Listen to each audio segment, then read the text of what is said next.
Welcome to the show. I'm your host, Dr. Mike Wall, and today we're going to celebrate some success stories. Now, my research is focused a lot on men's health and how men can achieve weight loss through diet and exercise. Well, today we have two perfect guests who will share how they were able to do just that.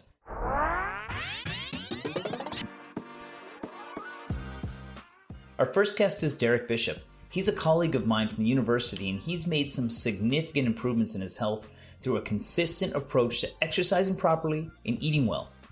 And then we have our own Greg Smith on the show to share his amazing transformation to a healthy lifestyle and the impact it's had on his life. This is a great opportunity to hear what the results can be when you put the advice of the experts we've had on this show into action. So we have a lot to talk about with these guys, so let's get to it. Hey, Derek, welcome to the show. Oh, thanks for having me.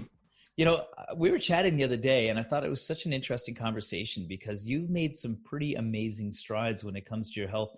What were you able to accomplish, and what really prompted you to make this significant change? Well, I guess what prompted me to make a change was I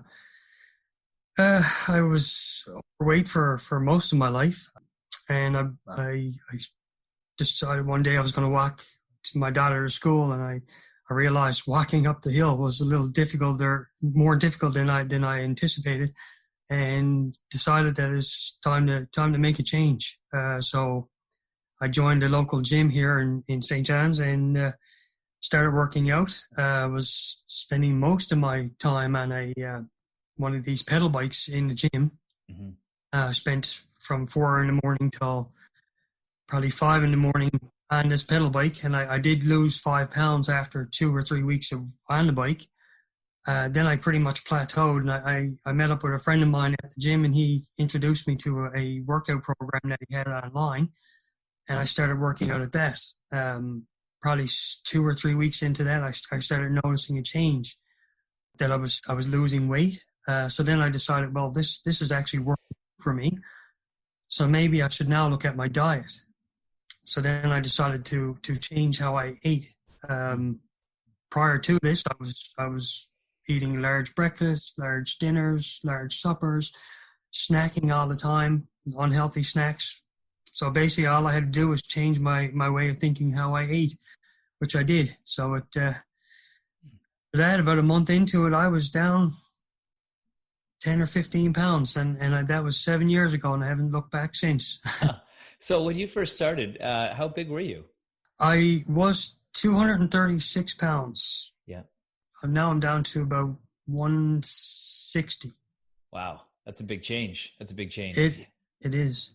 And so when you started to do that, you went in and you did what you sort of typically would expect, but some people would think that, going on a bike and spending an hour on a bike a day would make a difference, but it looks as though it was the combination of both the diet and exercise, and a different style of exercise. It was resistance training you were doing, was it not? It is, yes. Yeah. It's a full body, total body workout. So 5 days a week, it's a different workout than just your going in, riding a bike, or just going in, doing weights, power jumps, a lot of ab work. And the other thing I did find about these particular programs, and most of the gyms offer these workout programs, it's more fun to do it with somebody, fun to do it as a group. Whereas if I was on the bike, the motivation to get out of bed at 4 in the morning, go and spend an hour on a pedal bike was totally different than spending an hour or half an hour with a group of people doing a fitness class. Yeah.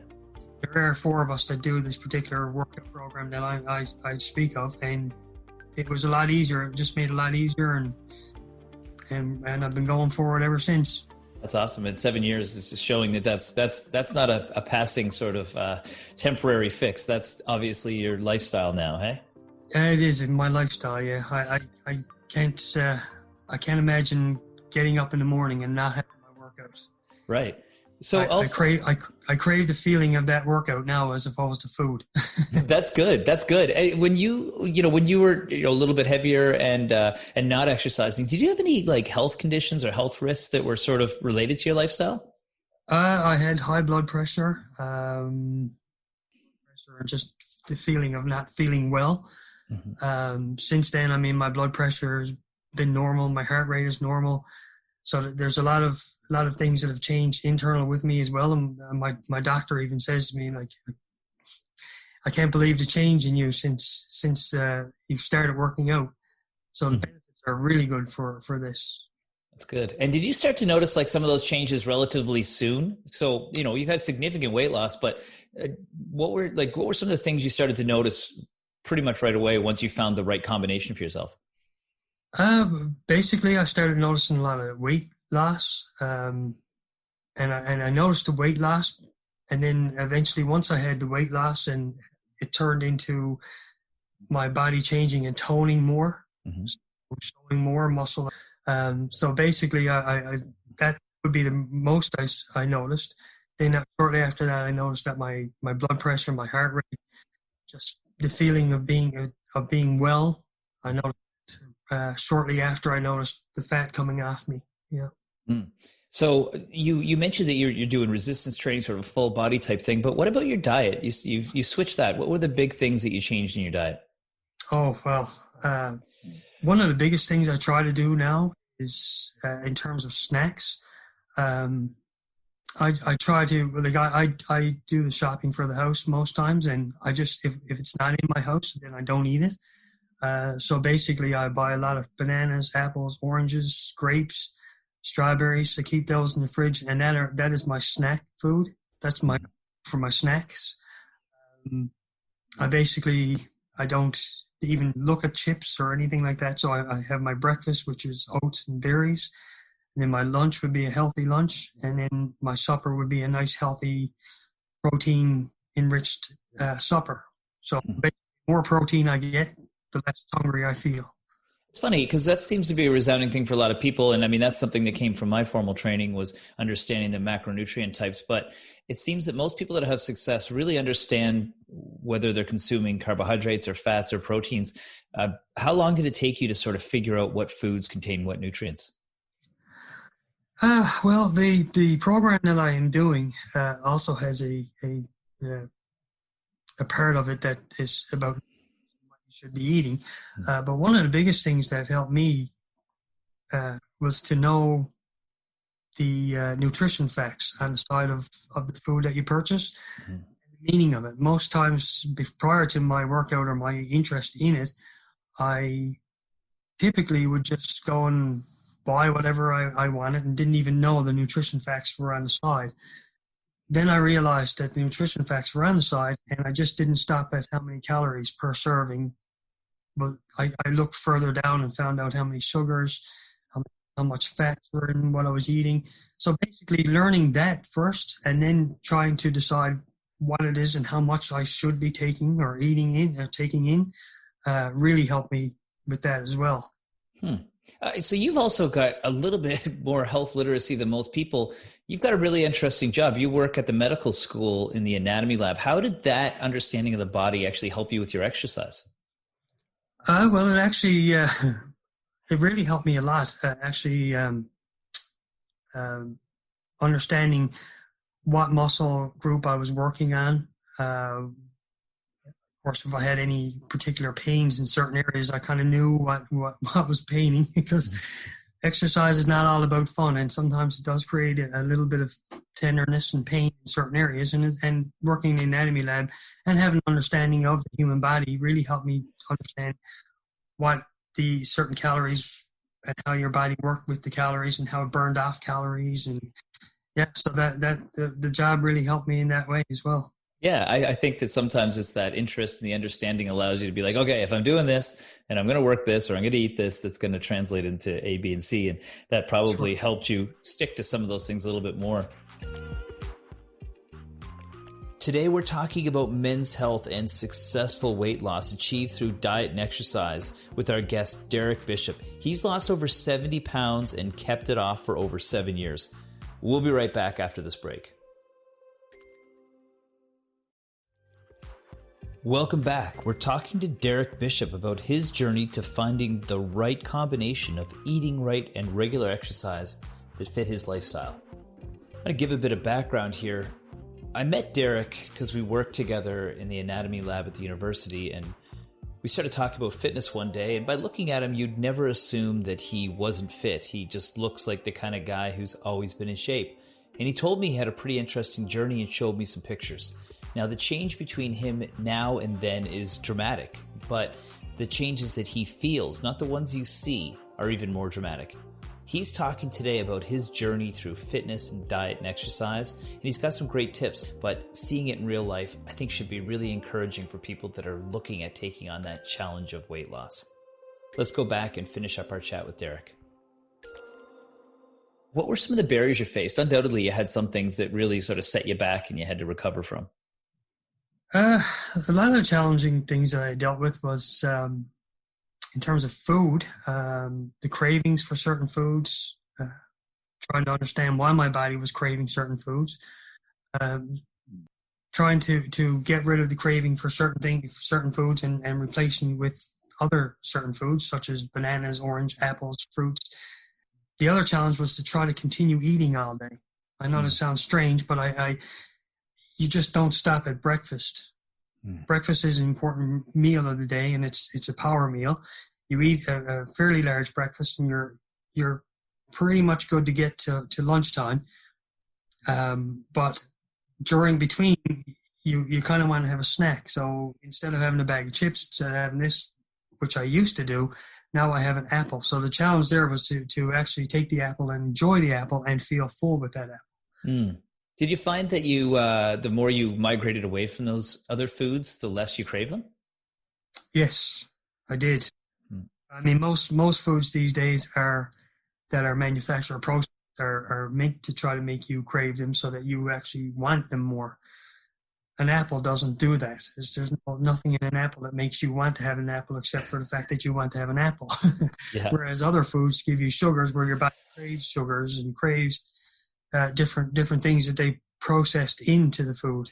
Yeah, we did a show on that so far, and we were talking about the bliss point and how foods are engineered to just make us want them, and unfortunately the apple has been around for a long time and hasn't been tweaked a bunch of different times to make it perfect for us. Exactly, yes, and that can be challenging. I mean, you know, we talk about people who have addictions. The reason it is an addiction is because of all the processed stuff that goes into a food that makes us crave it and want it more. And one of the biggest things, another challenge I had was I had to try to figure out how I was going to make my diet better for me, because just because some person decides that a diet is good for them, for people, doesn't mean it's going to be good for me. So one of the things I found is, instead of going directly into a diet, I kind of wean my way into a diet. So I decided to take my snacks and try to figure out snacks. Then I worked on my breakfast, then I worked on my lunch, and then I worked on my supper. So basically, at the end of the day, I was working on all three of my meals, plus I was having healthy snacks. Yeah. Because I always equate it to, I don't like jumping into the pool, so why would I like jumping into a diet? Right. Yeah. Well, it's trial and error. And the other thing is, it's been 7 years now and you've been able to tweak it over that, but most people don't slip into a not perfect lifestyle overnight. So why would they expect to migrate out of it overnight? Right? Exactly. Yes. Yeah.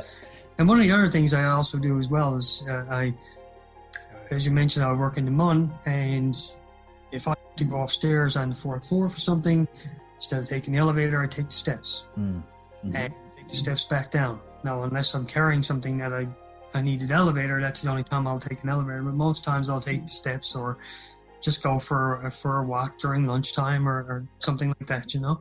Mm-hmm.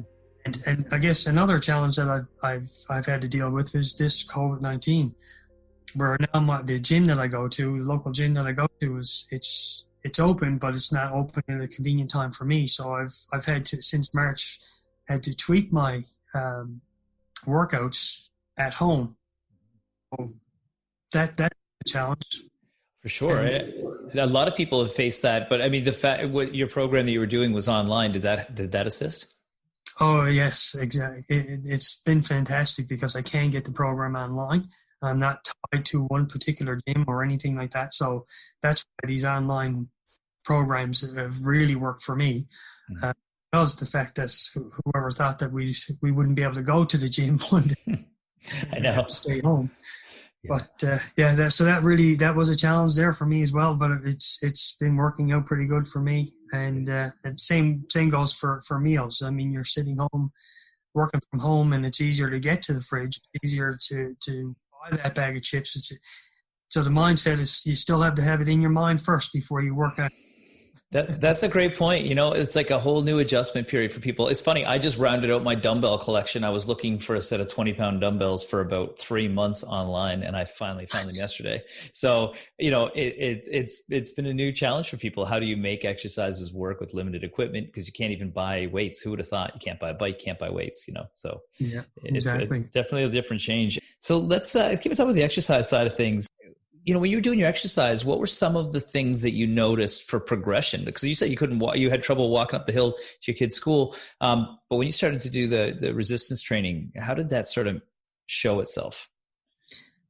Well, as I said, the biggest problem I had was I did get winded a lot because I was carrying around a lot of extra weight. So basically, I did find it challenging in the beginning. First 2 months of my workout, I found it very challenging to do all the push-ups, the power jumps, different exercises that they were asking me to do. But I instead of doing the 25 like he wanted me to do, I did 2. And so I did 2 push-ups and I did the best I could, and I just kept going. And as time progressed, I got 2, 3, 4, 5, 6 more push-ups than I could have done. Same jumps and different things that I do. Here I am today, 7 years, and last time I did power jumps, which would have been last week, I did 162 power jumps in 1 minute. So I took it from being able to do 2 to 162. So, I mean, hey, that's pretty good. When most people are willing to settle for a 2% raise each year, seeing a 10,000% improvement on your fitness level should be a pretty easy thing to accept. Yes. Yeah, it's pretty good. It's been a very rewarding road that I've been on for sure. Good. And I mean, has that translated to other areas of your life now too, as well, having that strength and that fitness level? Oh my goodness, yes, yeah. In terms of being just living, I mean, just feeling wonderful about yourself and being able to go for a walk with your family during COVID-19.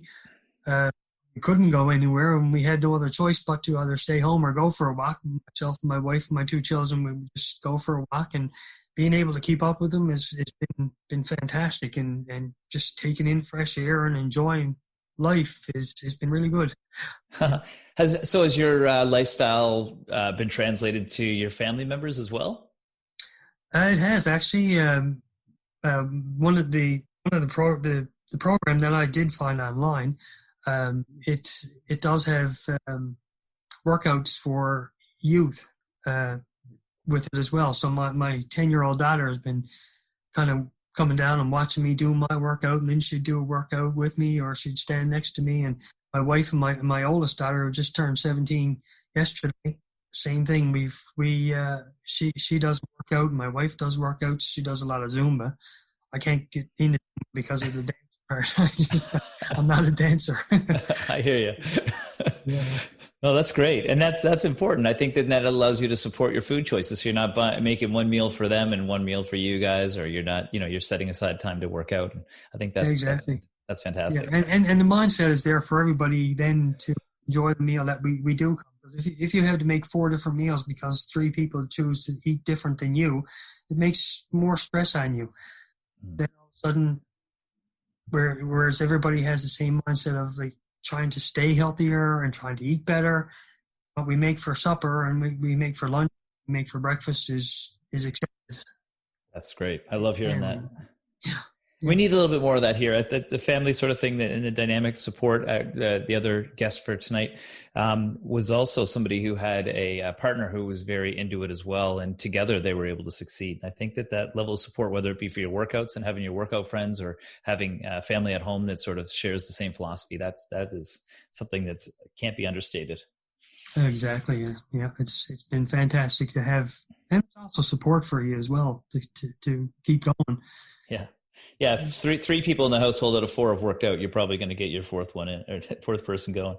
Um, Exactly. Yeah. so there's lots of people though that are facing this sort of challenge, okay, about improving their fitness, maybe losing weight, maybe regaining their health. What's the best advice you'd give somebody who's facing what seems to be an insurmountable challenge?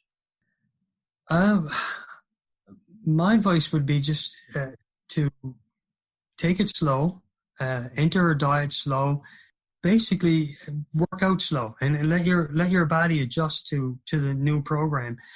It's, if you're if you're going to challenge yourself to do a workout program online, you don't have to do 200 push-ups. You don't have to do 162 power jumps in a minute. You do the best you can, and you work within your own limits, and eventually you will get there. And it's the same when it comes to with a diet. You will get there, just one meal at a time. Yeah, and I think that's it. Don't let perfect be the enemy of good. That's what you're saying. Exactly. Yeah. Yeah. For long you'll be. I wish I could do 160 power jumps. Yeah. I need to start working out with you.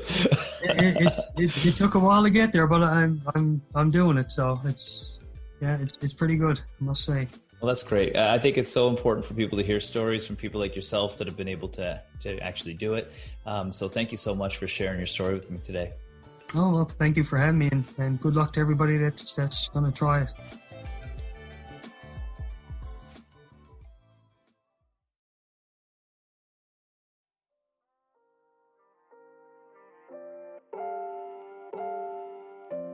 Welcome back. Joining us now is a voice that is likely really familiar for a lot of our listeners, and that's because it's VOCM's own Greg Smith. Greg has an amazing story to share about his journey to better health, which resulted in him losing over 100 pounds and keeping it off. So without further ado, let's talk to Greg. Greg, welcome to the show today. Thanks, Mike, for having me, man. I appreciate it. Yeah, I know it's not your first time on VOCM, that's for sure. Yeah, for sure. It's a bit weird being on this side of the microphone, to be honest. Yeah, it's about time you get interviewed. I've interviewed a few interview people before, and it always seems to go really well for them. They get a chance to say some stuff. And that's what I want to talk to you about today, because you've made some amazing changes in your health. What prompted that? Yeah, I mean, I was, it must be 7 years ago, I guess I started the journey of weight loss. But my parents, honestly, this is a true story. My parents were in Vegas, came back, and as parents do, they bring gifts back. And Mom bought this shirt in Vegas, and I put it on Christmas time and looked in the mirror, and it was tight on me. It was a 3XL shirt, and I just looked in the mirror, and I was like, you know what? Something's got to change. And it was just one of those moments that the light bulb went off. And and I just made that commitment. As my New Year's resolution will be to get healthier.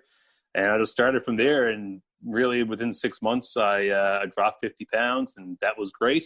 And then I dropped another 25 by the next Christmas. I was down 75 pounds. And, it was just once I started seeing it come off, like honestly, it was, I don't know what it was, but it just gave me that power to, you know what, this is definitely the right move for me to make sure that I'm going to be healthy in the long run. Yeah. Yeah, it's funny. I find that works for people when they find something that works and they start to see the results. That's the feedback they need to keep on progressing going forward. Like, so you had that timeline, and it's been 7 years since then. Like, how did you start off with it? Did you start with diet or exercise, or like combo of, or how did you? Yeah, it was mostly diet, to be honest. I mean, and the way you say it, you got to find something that works for you. And that's the key, I think, the message there, right? So I did a little bit of research over the Christmas period and saying, like, well, what can I do? And I discovered this app on my phone called MyFitnessPal. And it basically, it counts your calories. And I was like, all right, I'm going to start right there. I'm going to track everything I'm eating every day, set the goal for 2 pounds per week to drop. And I basically did that for 6 months. I just tracked everything. I weighed everything, realized how much calorie we're into, say, dressing on salads. And my wife makes fun of me now, but like I barely put any dressing on salads now because I just feel like it's a waste of calories, Yeah. But it's just the way that I did it. And I didn't really, deprive myself of anything. I just made sure that I did it in moderation and counted everything. And when I started seeing those results, man, it was I was hooked, you know? Yeah. Yeah. And, on that topic of that, it's a lot of work to begin with, but, so using an app like that, your most frequently eaten foods stay at top of the list. So that's easy to access. But I think that with that, people start to learn what's in food, and people don't realize that. They also realize like the nutrient types and then the timing and how many calories you have through the day. What was the biggest sort of light bulb that it hit with that? I think a lot of it was just, I don't know, like I didn't eat well. I worked a really weird shift at the time too. Leading into that, I was working like 6 p.m. to 2 a.m. So it wasn't odd for me to be hitting up a drive-through at 2 o'clock in the morning, heading home after a day at work. Luckily for me, at the time, I think, and this is the thing I credit to it, was that my life got a bit more stable when I started doing the diet, because I shifted to a work schedule of 5 a.m. to 1 p.m. So I could plan a bit better. I used to plan my meals heading into work, but then I was off in the afternoon. And once I started getting that weight off, it set me into a routine that I could start exercising a bit more. I had more time in my day. Because working till 2 o'clock in the morning, I mean, I would stay in bed till 11 or 12 o'clock and then get up and just do the whole routine again of working late. So I got into the whole running thing. But the light bulb thing when it came to dieting was just how much waste, I guess. I was like, you eat a burger and it's like 900 calories, but you could have a salad and chicken. It was like not even a third of that, Right, and it's just like, wow, like if I plan better, I could probably eat more, but still cut down the calories, That's a huge thing. I mean, it takes a lot of food, if it's healthy, to meet a daily caloric intake. And most people, if they eat healthy, wouldn't actually be able to eat that much. So it's not hard to keep the calories to the right amount. So you said some challenges were like your work schedule, for example, maybe not knowing as much about food, things like that. What were some other challenges that you faced when you first started? So it's hard to say, but like I think the work-life balance is the biggest challenge I've faced for it. And luckily, I've kind of gotten to a point now that I meal prep constantly. You know what I mean? I think the mindset of getting into that was probably a challenge in itself. Planning is key to success for anything you do in life. I honestly feel that is probably one thing that saved me and to keep the weight off. We all know, and like you probably heard it 100 times in your career and in your life, how hard it is to keep the weight off. So, I mean, that was probably a big challenge, was, getting in the mindset of, all right, you need to plan, you need to focus on it. But really the work-life balance was it, man. I mean, you yourself know that it's a grind. I mean, you do multiple things. You're working, you're doing school, or you're, on this committee, that committee, and convenience food is just easy. Right. Yeah. And you just got to be prepared to take on the week. That's it. Yeah. We had to talk about that last week. We were talking about just the body is made to store, not to lose, because if we lost real easy, we would starve to death. Way back in the day, we were wandering through, the woods and stuff. So yeah, that's a huge challenge for people. So you talked about diet. You said you started to run for exercise. How did that start? Like, did you start with a walk run thing or? Yeah, I just basically, it was funny because, John Steele, who used to own the OCM before we sold the Stingray, he was really getting into running himself. We just signed on as a sponsor of the Telly 10, and he was like, like you're doing this whole diet thing, maybe you should try exercise a bit. So I went out for like a 5-10 kilometer walk every other day, a little bit of jogging in there. Anyway, I started getting into running. So by the time I was down 100 pounds initially, I was running my first Telly 10. And then I did 5 in a row. And honestly, I never ever got a runner's high, but I think knowing that it was helping me maintain, it was helping me be able to focus on a healthier lifestyle, that kind of became the thing for me then. And I didn't focus so much on the calories. I was focusing more on, all right, I want to beat my personal best time. So I think it kind of just brought another level to being healthy, and it's just, and that's the way it's worked for me always, man. Like I don't count calories now, but I watch my carb intake now. So every step of the way, it kind of just brought me to a new level, a new appreciation of a new way of being healthy.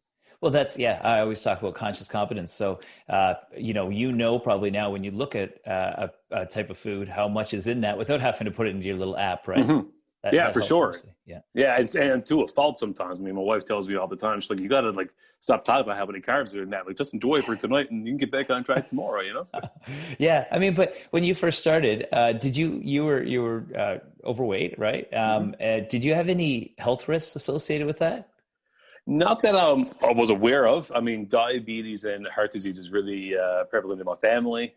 So I knew it was always something that was in the back of my mind as well, which is, I think, one of the key reasons why when I saw myself in the mirror that time wearing that shirt, I didn't want to fall down that path of, having to depend on insulin or, having heart problems down the road. But I never knew of any health concerns. I mean, I don't think there was ever anything there, but I didn't even go get it checked either. You know what I mean? Like, I wasn't one to be like, all right, I need to go get all this done, go get a checkup at the doctor. I was still young. I mean, 7 years ago, I was still in my mid-20s. Yeah, right. Yeah, so, and the body is so resilient that, those types of things probably wouldn't have affected you at that point. Give it another 10 years, then you might have started to see things, had you not made the shift you made in your lifestyle. Another thing I think is important is you were saying that your wife also, keeps you on track or, helps encourage you along the way. How important is having a partner that sort of lives the same way? Oh, it's amazing. I mean, she also went through some weight loss. She might want to smack me later when I get home for talking about it, but she dropped 80 pounds before we met. I dropped a lot of weight. So we keep ourselves in track. She likes getting out for hikes and stuff and motivates me to go out and do that. When we have a dog, we go out and walk him. She more than I most of the time, but she does get me out and keeps me motivated. And she does bring me that bit of levity. I mean, I think I told you before we started on the air here, off the air, that, I just got back into the mindset of eating a bit healthier. I mean, it was a busy summer for me between a move and work and everything else going on this year. And she was like, all right, yeah, so to support you doing that. I was about a 3 week into this low carb thing, I call it, that I was just focusing on my intake. She was like, all right, you know what? We got a couple of things on the go this weekend. Don't mind if you go out and enjoy yourself a bit Saturday night and get back on track Monday. So she kind of lets me have those moments too, but she also knows how to kind of bring me back into it fairly quickly, Well, I think that you use the word diet the right way, because diet is supposed to mean a way of living, right? Mm-hmm. But the way it's defined in our culture is it's this temporary type thing, but it sounds as though you eat a certain way the majority of time, but you're able to deviate away from that. But that's a strong aspect, I think, of your success.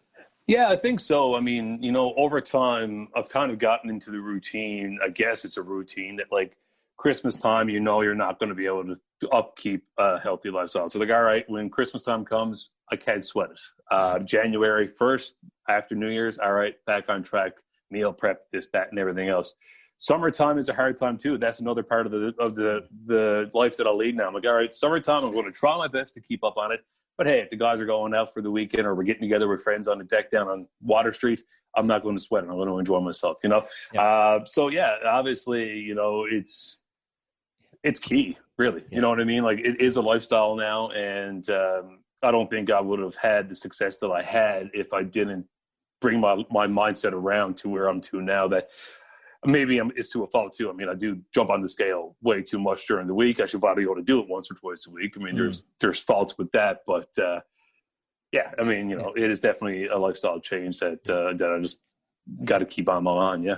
Well, there's a saying, I think, that you're living it, whether you know it or not. It's not what you eat between Christmas and New Year's. It's what you eat between New Year's and Christmas. Yeah, there you go. I like that. It's a good way to have some moderation.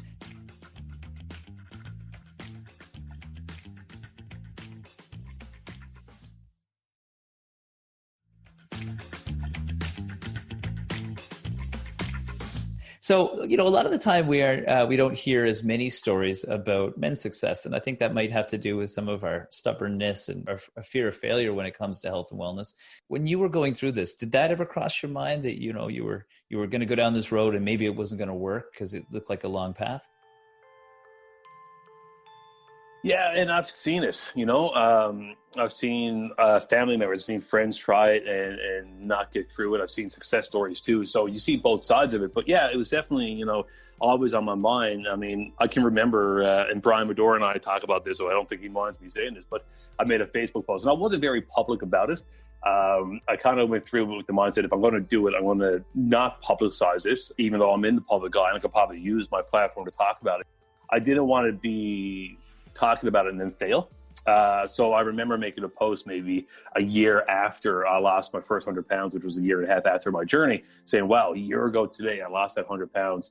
And Brian Medora commented saying, when I first saw you start this journey, I said, all right, we'll see how long this is going to last. And sure enough, you kept it off. And, and that was something that spoke volumes to me because it was always in my mind, and it's in my mind now, constantly.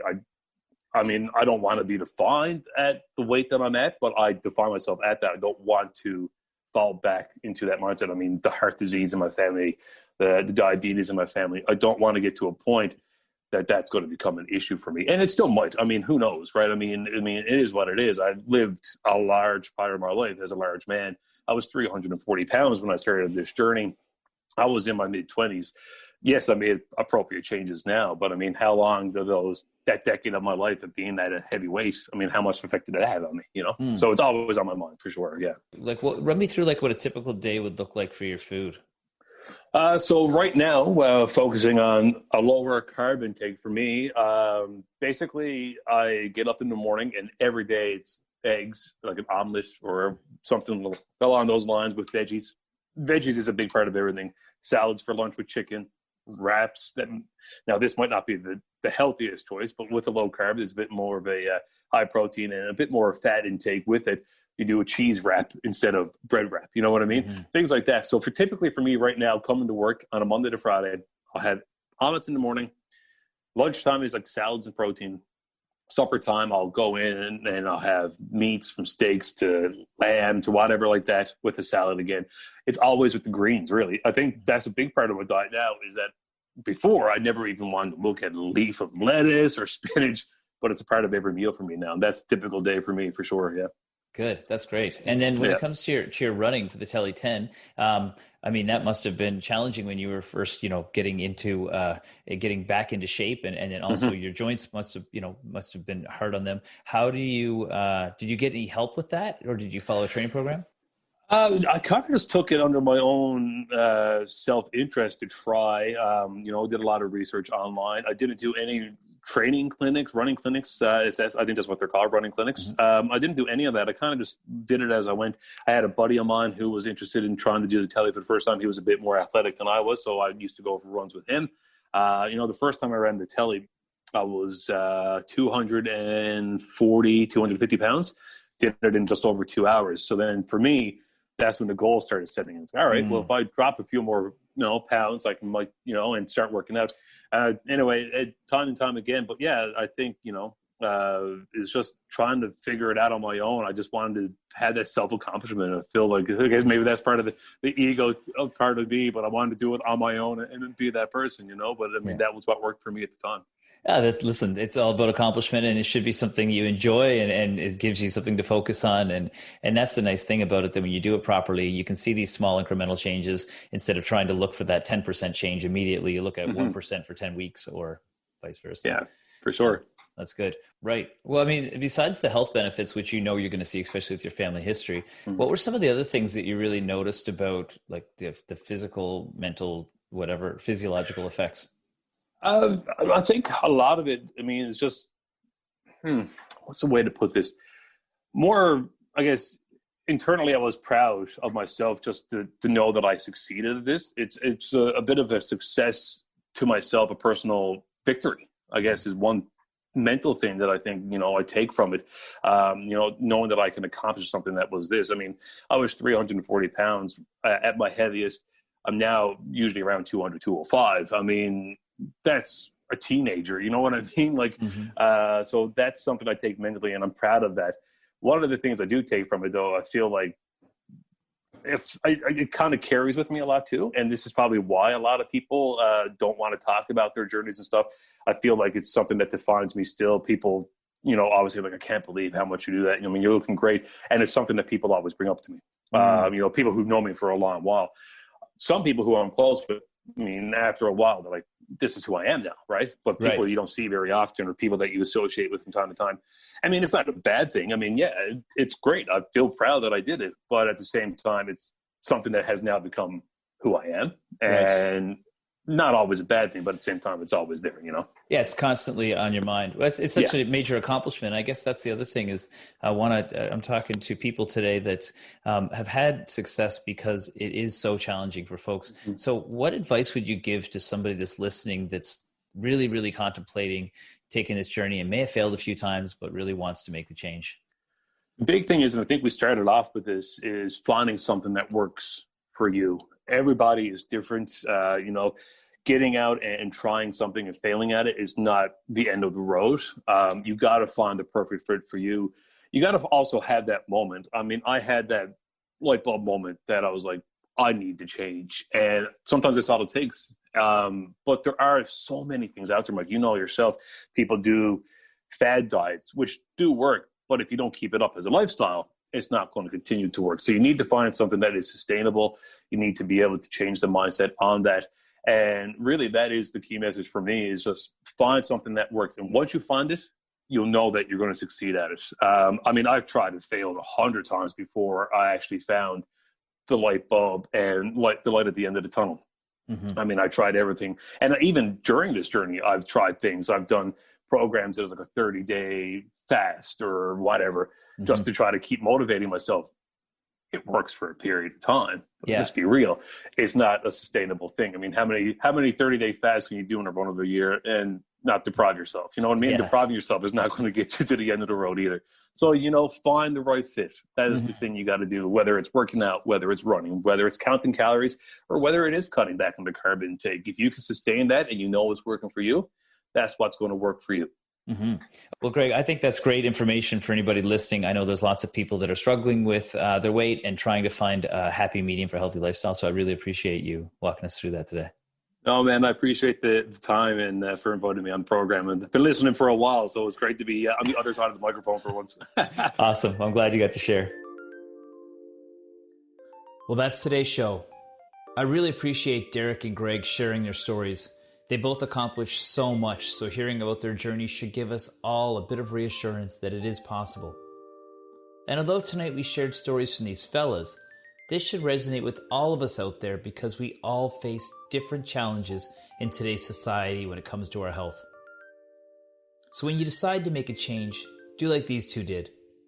Find out what barriers you might be facing. Put some strategies in place. Take it day by day. And what I think is most important and really came through in their talks, be kind to yourself, because that's the whole point of being healthy. Thanks for tuning in. I'm your host, Dr. Mike Wall. We'll see you back here next week for another episode of the Health and Wellness Show on your VOCM.